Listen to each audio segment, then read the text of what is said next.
The topic is current political and social situations on the continent of Africa, and we're talking to Dr. Leonard Madu.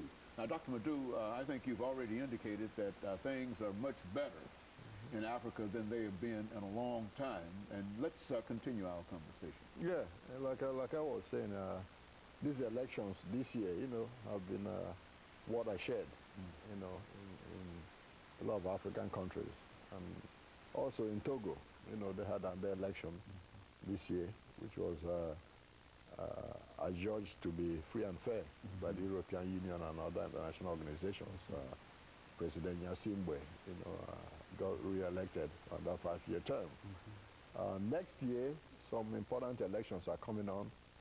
Nigeria will be voting in April for president and senatorial and legislative seats.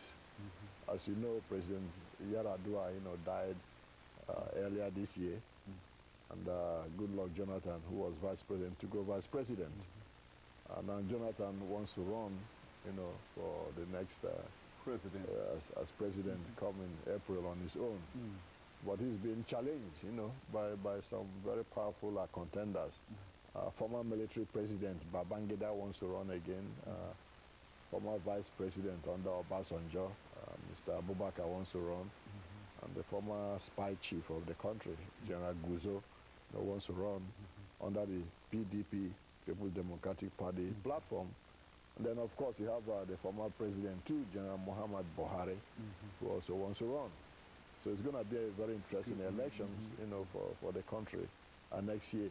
And hopes are and indications are that the election will be free and fair, given the tensions and, things at stake. Also in Uganda, there will also be an important election next year in Uganda. President Museveni wants to run for re-election. He's been in power since 1985, and still he wants to continue. A few years ago when he wanted to run, in fact, a lot of European countries wanted to break relations with Uganda because they thought it's time for him to go. Since 85? Yeah, he's been there since Milton Obote was overthrown. He's been there, since 1985 and has not given any indications of leaving office. So he wants to run again next year. But the person challenging him this time has a lot of credibility, so it's going to be interesting. Mr. Olara Otunu. He was former United Nations Under-Secretary for Children and also former ambassador to United Nations for Uganda. He's running under the UPC banner, which was a party of former President Obote. So those are two interesting elections coming up next year.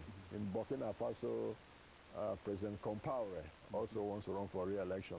But he's been in power since 1987, and doesn't want to give up either, and has gained a reputation for having his opponents, killed.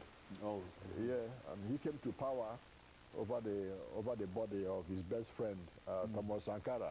He was the person who organized the overthrow and assassination of Thomas Sankara in 1987. Sankara was his best friend since childhood, and but it didn't seem to matter. Exactly, it didn't seem to matter. Thank you. It didn't seem to matter when it came to that. He cold-bloodedly, assassinated Thomas Sankara. So he's going to be running for re-election again next year, and indications are that he will win. Those who are opposing him, won't get anywhere anyway. That's the belief in Burkina Faso and the national circles. It's best to just let him have the election. Well, now, how many years would he have if he were to? Is there 5 years? Another 5 year term? Yeah, constitutions normally have those time, but either they change it themselves or they just keep running. And whomever wants to run, you get arrested and detained, for some spurious excuses. Then after the elections, you get released. So that's what they do. Yeah, they have, like Museveni, his term is normally 5 years. But every 5 years he runs again, intimidates his opponents and moves on. Now in Central Africa, you have General Bozize, General Francois Bozize. Yeah, he wants to run for,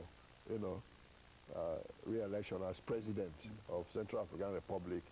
He's one of the few remaining military heads of state or dictators, as we call them, you know, in Africa.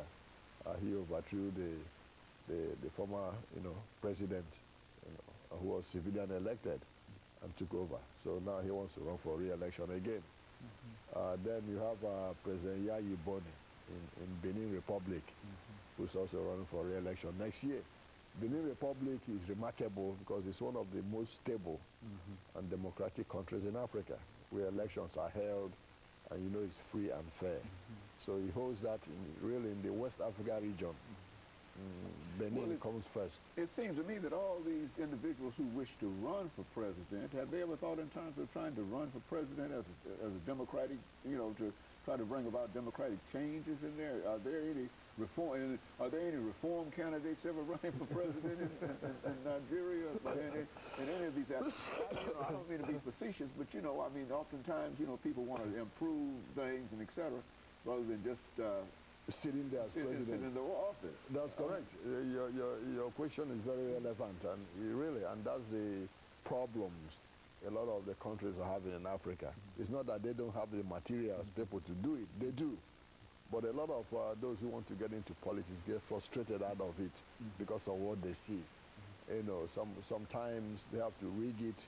Sometimes they have to give people money to change, you know, results without even, you know, counting the votes. All those things. So a lot of, you know, Africans who have the intellect, you know, to change things, like you said, bring out reforms and changes, are sidelined, or they are scared of even getting into that arena because they know, you know, it's life and death. Life and death. Yeah, either you're getting killed or you just get arrested on this and thrown in jail for all that. Yeah, so that's a very good question. Yes, a lot of them want to be president, want to be vice president, want to be prime minister, just to sit there and do nothing. Yeah. You see, normally you'll expect somebody who wants to be president to have some ideas of how to bring changes, improve things, feed folks. Exactly, feed folks, build schools, build hospitals, you know, and let people know what the government is planning to do in the next 4, 5 years, 6 years. You never hear that. Like those running for election in Nigeria now, you can't ask any of them to give you a manifesto. What is he going to do? How many schools are you going to build in the next 5 years when you're in power? You know, how are you going to improve the electric situation in the country in the next 5 years? How many jobs are you going to create in the next 1 year, 2, 3, 4, 5 years? You know, how many places are going to have schools? You know, none of that. Up till now, I've been searching none of that. They just want to be president. And because they have a population, you know, that is not very, very politicized or not very well educated, you know, to read between the lines, then they can get away with it.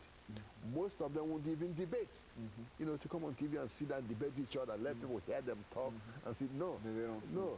A lot of them hide away from those things because they don't even have any ideas to tell the people.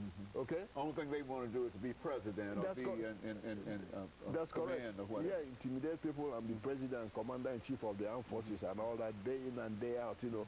But tell them to give you a broad, strategic, you know, proposals of how you're going to change things. Like now, people in Nigeria want constant electricity, constant power. None of them have said, this is how I'm going to do it in the next 5 years.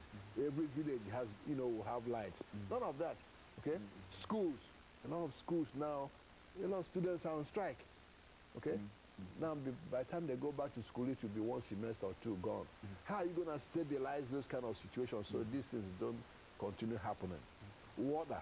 The country has huge water resources. How are you going to make sure that everybody in 5 years while I'm in power has at least, you know, some water. Exactly, some water. None of these kind of things. And in most of the African countries, the same. The politicians don't address the issues the people want to know. So that's very important. And of course, Dr. Madu, we're coming to the end of the show for today. And what we're going to have to do is to have you back and to talk about the United States initiatives toward Africa, because I think that too is important. But I think what you've already laid out here is that Africa is coming back, but once many of these individuals who are more concerned about their own personal political involvement develop some kind of initiative dealing with the people, you see, then I think that we'll see a better situation in Africa. But I certainly want to thank you and tell you how much we appreciate you coming by and giving us that information. And let me encourage our audience to tune in again next week for another informative edition of Comments. Thank you and good morning.